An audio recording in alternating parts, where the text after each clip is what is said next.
Everyone, welcome back. हमें chapter starting में देखते हैं कि वो डेविल हंटर जिनका नाम होता है किसीबे, वो पावर एंड देंजी की रूम की ओर जाने लगते हैं। वो कह रहे होते हैं कि ये तो बेवकूफ मुझे ठगने की कोशिश कर रहे हैं, क्योंकि देंजी एंड पावर ट्रेनिंग के लिए उसके पास नहीं गए होते हैं और इसीलिए वो आदमी ही आ गया होता है। और यहाँ पर पावर एंड देंजी पूरी तरह से तैयार होकर रहते हैं ताकि वो वही बुड्ढे को ठिकाने लगा सके। पावर कहती है कि ये वही बुड्ढे का ब्लड का स्मेल है। देंजी कहता है कि मुझे मेरी डेली लाइफ को बर्बाद करने में कोई भी शौक नहीं है। तभी वो आदमी जब डोर ओपन करके अंदर जाने वाले होते हैं कि पावर तभी एक आर्मर बनाती है और वो किसीबे की तरफ फेंकती है और यहाँ पर वो आदमी वो आर्मर से आसानी से बच जाते हैं। वो आर्मर को पकड़ते हुए कहते हैं कि क्या एक ब्लॉड की हथियार, ये तो मेरी गर्दन को ही हटा देता, तो इसका मतलब तुम अभी हंटर को ही हंट करने वाले हो। तभी हम देखते हैं कि पावर फिर से ब्लड की मदद से वो आदमी के ऊपर अटैक करने की कोशिश कर रही होती है और यहाँ पर देंजी भी छत से लटक के वो आदमी के पीछे आ जाता है। वो तभी वही किसीबे के ऊपर अटैक करने वाला होता है कि किसीबे एक जोरदार किक मारते हैं और देंजी जाके नीचे पटकता है और यहाँ पर वो पावर एंड देंजी को नीचे लटा देते हैं। वो कहते हैं कि ये काफी अच्छी कोशिश थी, लेकिन तुम्हारे शिकार के पास भी ब्रेन है और इसीलिए तुम अपने दिमाग की अच्छी तरह से इस्तेमाल करो।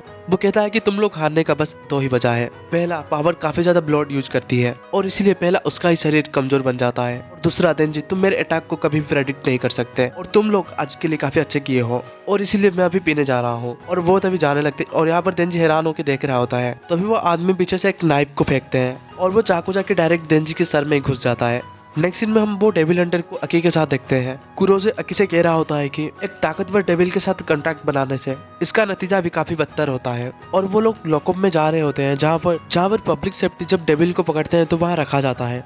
कुरोज़े पूछ रहा होता है कि कल जो वोमन तुमसे मिलने आई थी वो आखिर कौन थी, क्या वो तुम्हारी गर्लफ्रेंड थी? अकी कहता है कि वो हमारे टीममेट की एक छोटी बहन थी।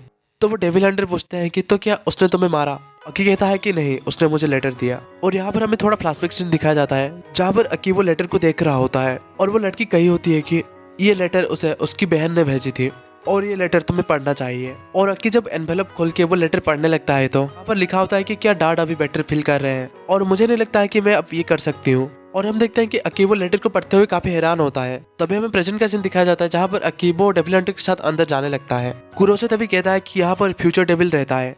पब्लिक सेफ्टी से पहले भी दो लोग इसके साथ कॉन्टैक्ट बना चुके हैं। एक तो अपना पूरा लाइफ स्पैन दे दिया और दूसरा अपनी दोनों आंखें और अपने टेस्ट की और स्मेल की सेंस को दे दिया। वो अकी से कहता है कि वो डेविल अगर तुम्हें पसंद करेगा तो हो सकता है कि डील थोड़ा चीप हो जाए।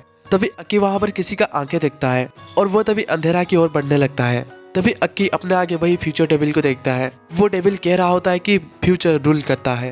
तभी अक्की वो डेविल के आगे जाता है और वो कहता है कि मैं यहाँ पर तुम्हारे साथ कॉन्टैक्ट बनाने के लिए आया हूँ। वो डेविल कहता है कि तुम्हारा बिहेवियर काफी र्यूड है और वो कहता है कि चाहे कुछ भी हो मुझे तुम्हारा फ्यूचर दिखाओ, मैं तुम्हारे फ्यूचर के हिसाब से ही कॉन्टैक्ट बना सकता हूँ और तुम जल्दी करो, तुम अपने मुंह को मेरे शरीर के अंदर डालो और इसी तरह मैं तुम्हारा फ्यूचर देखूंगा।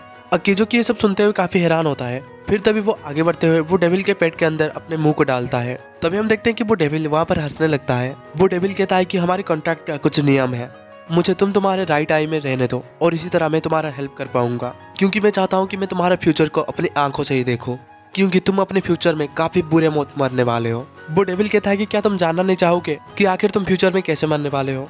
अक्की कहता है कि मुझे इसके लिए परेशान मत करो, मैं फ्यूचर में आखिर कैसे मरूंगा मुझे जानने में कोई भी इंटरेस्ट नहीं है। जब तक कि मैं जिंदा हूँ मैं तब तक उन्हें मारना चाहूंगा और मुझे अभी नतीजे की कोई परवाह नहीं है। अक्की तभी कहता है कि अब तुम मेरे आंखों में रह सकते हो। इसके बाद हमें देंजी एंड पावर का सीन दिखाया जाता है जो कि किसी वजह से पिट कर नीचे गिरे हुए होते हैं। वो आदमी तभी कहता है कि अभी तुम्हारा मूव थोड़ा अच्छा होने लगा है और इसीलिए हमें ये डेली ट्रेनिंग की जरूरत नहीं है, हमें हफ्ते में ये एक बार कर सकते हैं। वो कहता है कि हमेशा बैटल में अपने दिमाग को शांत रखो और दूसरा, हमेशा अपनी वेपन को अपने पास, और अब तुम कल के रियल कॉम्बैट के लिए तैयार हो। और यहाँ पर देंजी एंड पावर को तो ज्यादा कुछ समझ नहीं आता। किसी भी बताते हैं कि हिमेनो को जिसने मारा और समुराई स्वॉर्ड और वो स्नेक गर्ल को हम पकड़ने के लिए जाएंगे और ये हम नए डिवीजन 4 के लिए करने वाले हैं, और अगर हमारा ये मिशन फेल होगा तो डिवीजन 4 भी फेल हो जाएगा, और अगर ऐसा हुआ तो तुम लोगों को मेरे साथ लड़ना होगा। देंजी सुन के कहता है कि अगर ऐसा होगा तो मैं आपको नहीं मार सकता, क्योंकि आपने ही हमें ताकतवर बनाया है। मैं काफी सारे डेविल को मार दूंगा और अगर मैं ऐसा करूंगा तो